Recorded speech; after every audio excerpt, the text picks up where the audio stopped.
Hello everyone, day 41 from Medi-hating to meditating, and I meditated for about an hour today and it's been really revealing. I'd like to start with a story and just taking a little shot back to my childhood, because when I first started going into the meditation I noticed a really sort of uncomfortable feeling in my stomach. It felt like a tightening feeling in my stomach, and as I was breathing into that and just allowing that feeling just to be there, I noticed there was a bit of sadness underneath it. And as I was looking into it, I realised it took me back to my childhood. And just to explain a little bit, as a child, I can remember being quite full of freedom and there was a lot of laughter, there was a lot of playing, there was a lot of creativity. That was my natural state of being a child.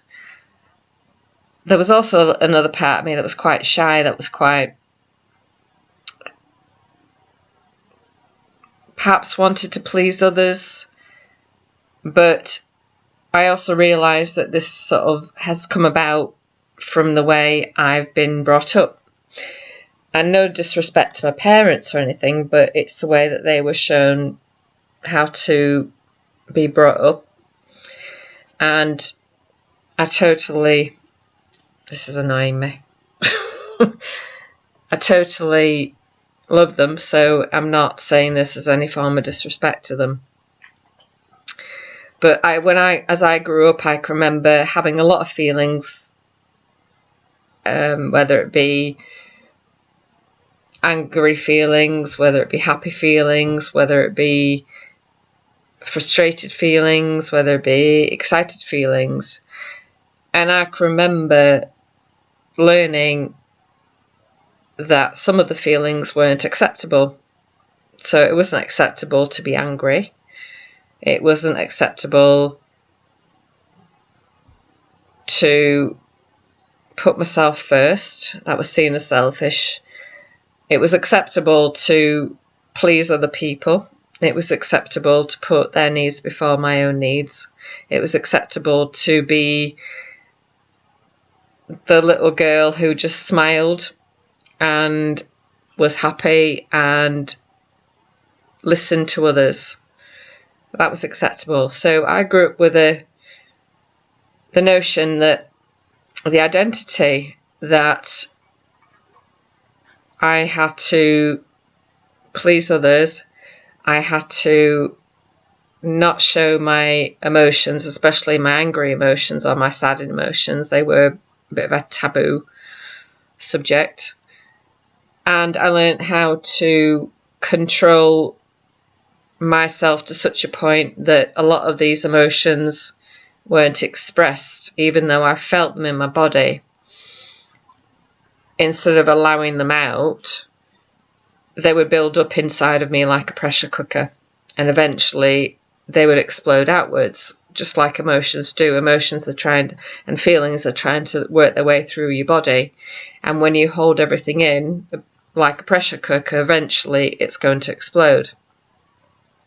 And I observed that with my mum, and that was what she did. She held a lot of emotions in, and it was the way she was brought up. And I can remember an experience I had when I walked into the kitchen, and just out of nowhere my mum got really angry at me, and I thought it was something to do with me. I now realise it definitely wasn't. It was something that was going through her and through her feelings, and it was her process and her journey. But as a child, I thought it, because I had come into the kitchen, it was something that I had done.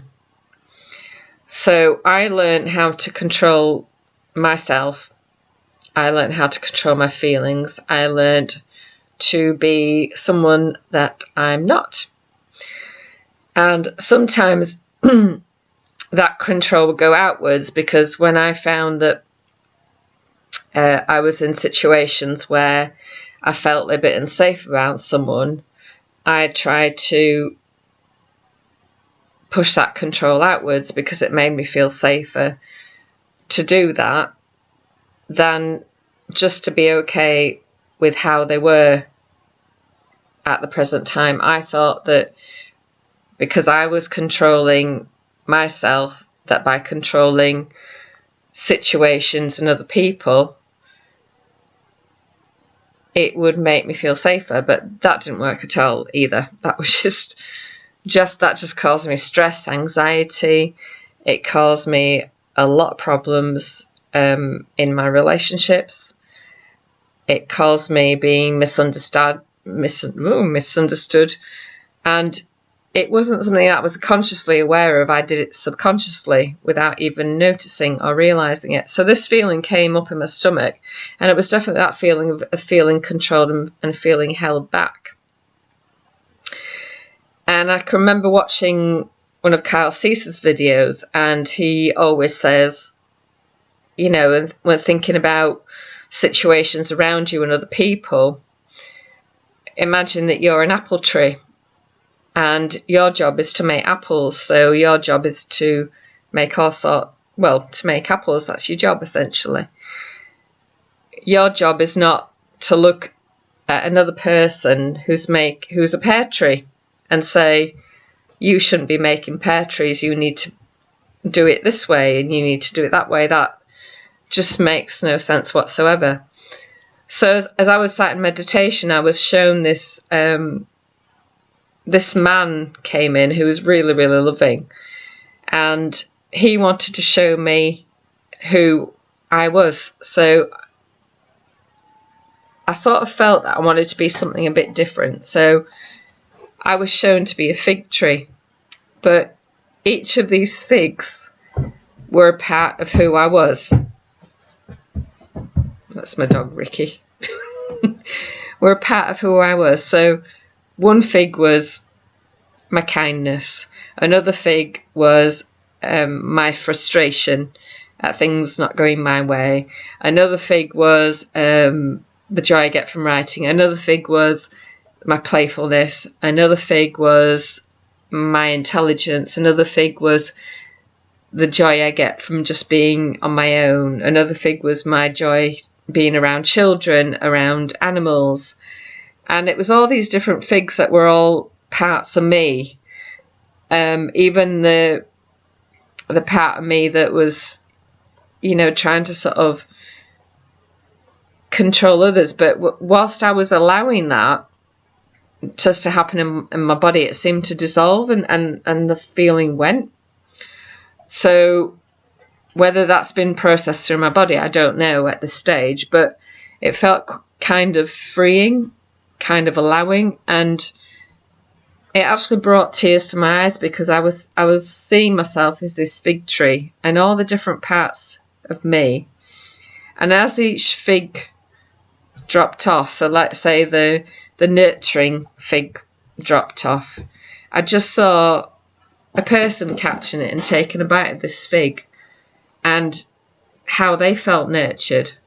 So in a way, just by being every single aspect of who I was and just celebrating each part of who I was giving.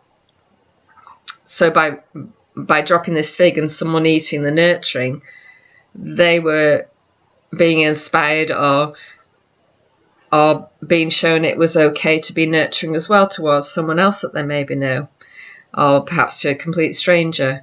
By talking about my feelings, I know the response that I've got from that has been that other people identify that they're not on their own. So just to say to you today, just to celebrate every single part of who you are and become your own tree.